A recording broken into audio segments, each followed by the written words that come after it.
All right, Yusuf, how do you feel about your first win? Oh, that was one of the greatest joys I've ever experienced in my whole life.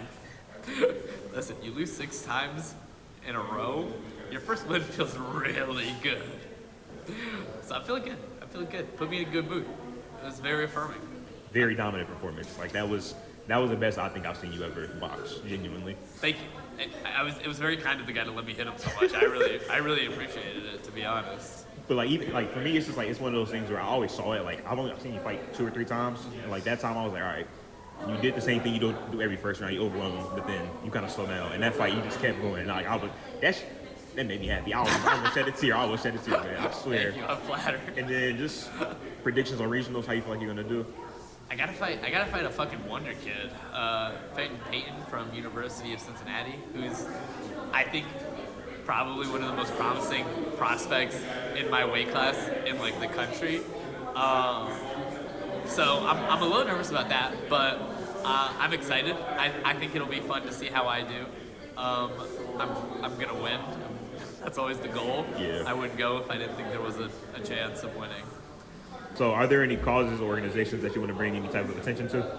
Yeah, I work with 2 organizations that I'm really passionate about that work on different like scales of like social movement work.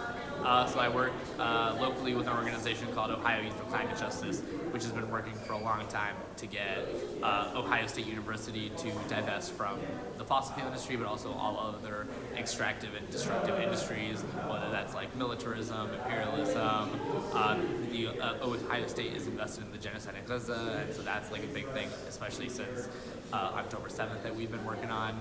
But then I also work for my job at an organization called Youth Climate Finance Alliance, which does really similar work in terms of cause, and works to like build like like a national eco-socialist movement through like organizing, coaching, and support, and like training and resourcing. So we work with young people all across the country and do things like political education, but a lot of like one-to-one support, and are currently in the process of seeding eco-socialist chapters at college campuses across the U.S. And that organization also has worked with and supports Ohio Youth for Climate Justice.